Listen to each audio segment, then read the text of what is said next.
Is the latest 9-speed Shimano Sora better than the old 9-speed Shimano Dura-Ace? Or how many years of trickle down does it take before a new entry-level group set is better than the old flagship one?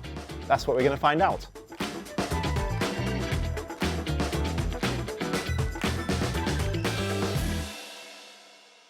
Now I think you can probably guess where I stand on this one. This is my Colnago Master Olympic, the same one that beat the new Colnago C68 in a not very scientific aero test last year, and it has a full Dura-Ace 7700 group set, including the seat post and the hubs. And this is my favourite group set ever. I think it has the looks and the performance, and if there's any doubt, Lance Armstrong won the Tour de France on it 4 times between 1999 and 2002. You could justifiably say it wasn't the group set that won him the Tour de France, but it was the one to beat. But can it beat the latest iteration of Sora, which is also 9-speed, which has a more modern chainset and bottom bracket design, a broader spread of ratios, and has benefited from 23 years of trickle-down technology since it was launched in 2000. Now, did you know that Sora means sky in Japanese? So this is 10 years before Rupert Murdoch got involved in cycling, so obviously Shimano were ahead of the curve. I'll just point out that the Specialized Alley actually is not fitted with the original Sora chainset. It has a Praxis one, which is what comes with a standard bike. We tried to get a Sora one, but we couldn't get hold of one. But the Praxis one is actually the same ratios, it's the same design, it pretty much does exactly the same job. So for the testing, we took the Colnago and this Specialized Alley, which is fitted with Shimano Sora, over to Leith Hill in Surrey, which is a mile at about 8% of gradient, a pretty steep hill, and we fitted them with a set of Wahoo PowerLink Zero pedals, just to find out whether the power numbers match the ride feel. Then we did a braking distance test. Now I risked life and limb, slammed on the brakes, risked going over the bars, just to find out which bike stopped in the shortest distance, and measured the distance between them. Alongside the power numbers, throughout the riding I was checking out what they felt like shifting, especially shifting under load going up the hill, smoothness of shifting, reliability, the precision, basically what both of them felt like changing gear. And finally, of course, there's that totally subjective and totally unquantifiable thing, the looks.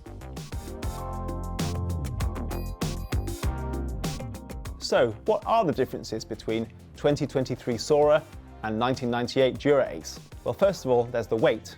Now, Dura-Ace 7700 weighs 2,070 grams compared to Shimano Sora, which weighs 2,867 grams. Now that is nearly a kilo difference right there.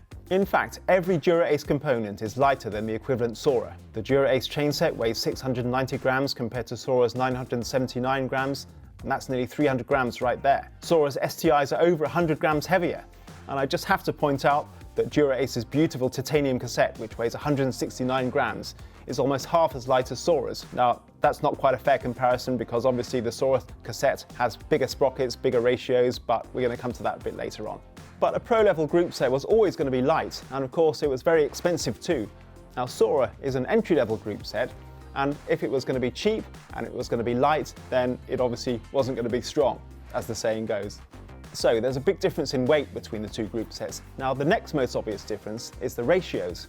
Now, as an entry-level group set, Sora comes with a 50-34 compact chainset, whereas Dura-Ace was only available with 53-39. As for the cassettes, well, this cassette here is a 12-25, so a relatively close ratio, whereas what we have here on the Sora is 11-32, which obviously has a small bottom gear and a pretty big top gear as well. Obviously the penalty with a wide ratio cassette is that there are going to be bigger jumps between the sprockets, bigger jumps between the gears.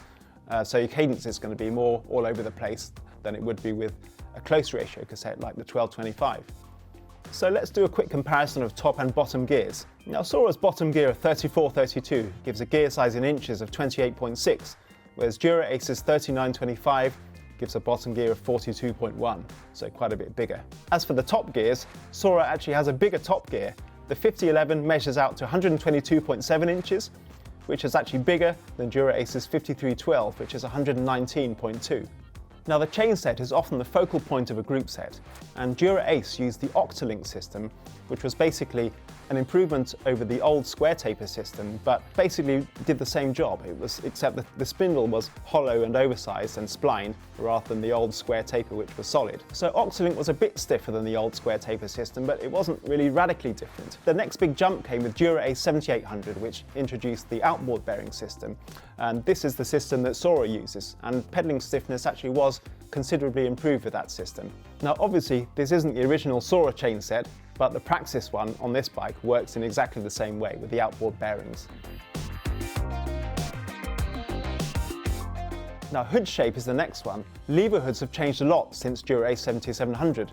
Now, compared to the bigger, more modern ones, which have more options for hand positions, a bulbous bit on the end for the aero hood's position, the Dura-Ace ones are really pretty small. And if I had to pick one thing that really wasn't my favourite thing ever about this group set, it would be the hood shape.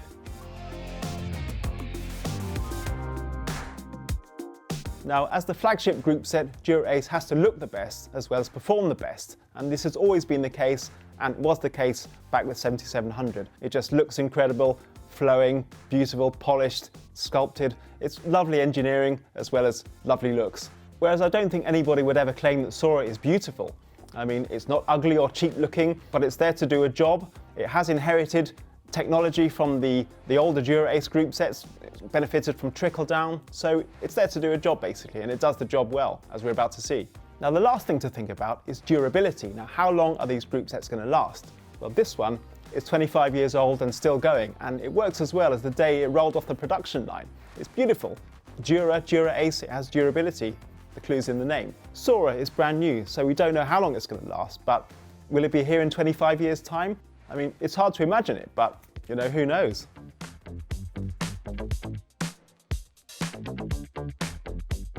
Okay, so let's talk about the testing.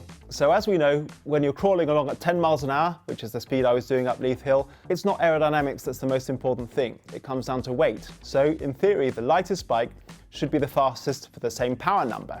Now, the Colnago actually is a bit lighter than the Specialized, but not by much. It's about 300 grams. So we kind of expected it to be a bit faster. Now, what I did was I decided to ride up the hill pretty much as hard as I could without being sick. And then I kept the power number hidden. And then we just decided to have a look at the end to see how they compared, just to see if the power number really matched the ride feel. I rode the Colnago first. Now, I've ridden up Leith Hill a lot of times on this Colnago, and it never gets any easier, and somehow I never get any faster either. But the thing to say about it is that the bottom gear of 39.25 means that you're out of the saddle almost immediately.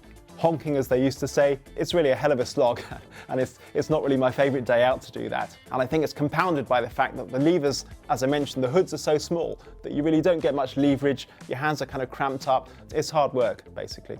The Specialized alley with the Sora has those bigger hoods that you can really grip quite nicely, but in fact I found that I wasn't really gripping them. I was climbing seated. Now, I did give myself enough time to recover in between efforts, so it wasn't that I was seated just because I was tired. I kind of surprised myself by using the gears, by using the bottom gear of 34-32. I didn't think I would, but I was in it fairly soon, spinning along quite comfortably, and I actually was able to pace it well, and I arrived at the car park in the top in much better condition than with the Dura-Ace. But, as the sprinters in the Gruppetto used to say, if you have very low gears, you're bound to use them, and you'll go slower. And that's what I found with these two bikes. I was surprised that the Colnago actually went faster for a little bit less power than the Specialized. On the longest of the Strava segments that I covered, I did 285 watts on the Colnago and 290 on the Specialized, and I did 509 on the Colnago and 524 on the Specialized, which is a difference of 15 seconds. On the second half, which is another segment, I did 298 watts on both bikes, and this time I did 320 on the Colnago and 331 on the Specialized, which is a difference of 11 seconds. Now, I have to say that I was quite surprised that the difference between Dura-Ace and Sora was so big. The difference in weight between the bikes was only 300 grams, so you'd think that they would be a lot closer together in time. And I'm not sure that the technique seated versus climbing would have made that much difference. People have tested that before and found that it's almost identical. So we had to conclude that there were other factors in play. I mean, I calibrated the power meter properly before each one. So was it down to the smoother Dura-Ace hubs compared to what's in the Specialized wheels? Maybe it was down to the bigger and heavier Specialized tyres that are on this bike. Whatever it was, it must have been a combination of small factors which added up to make the Dura-Ace bike go that much faster. Dura-Ace 7700 and Sora have the same type of caliper brakes, dual pivot calipers, so the braking should have been quite similar. There's only really a small difference between them, and that is that Sora has moulded brake blocks, whereas Dura-Ace has the cartridge type where a pad goes into a metal shoe. But there's a big difference in lever feel. Now, Dura-Ace brakes feel cushioned, luxury, sort of heavy. You know, you hardly need to squeeze them, you just move them, and there's no friction. It's just super smooth. Whereas Sora, you can sort of feel the cable, you can feel the caliper moving. They feel a bit sort of sticky. There is friction there. There's no cushioning, there's no damping at all. Was that going to make a difference in the actual braking test? Well, I rolled down the hill towards the stopping section at 15 miles an hour, jammed on the brakes with each, and I have to say, both brakes were surprisingly powerful. People say that rim brakes are not as good as disc brakes, but you know, if you have a look at this video, you might disagree. There was enough power that I could have gone over the bars with both bikes, and in fact, I very nearly did with the Specialized, and I fell off when I was doing the Colnago. As you can see, I was putting everything into it. Total commitment, you could call it. I did 3 runs on each bike, and then we measured the distance between the best runs for each of them, and the Specialized with the Sora was 53 centimeters better than Dura-Ace. So in terms of the tests, it's 1-1. But what about the shifting feel? I said I was going to be checking out the smoothness, you know, the sort of quality of everything as I was going along. And I have to say that Dura-Ace feels premium, luxury, smooth. It's just lovely to ride. And I wouldn't say that Sora feels agricultural, but clearly not as much has gone into the user experience as with Dura-Ace. Sora is ultimately designed to stop you, to change gear, to get you from A to B for a fraction of the cost. And as we've seen, it absolutely does that.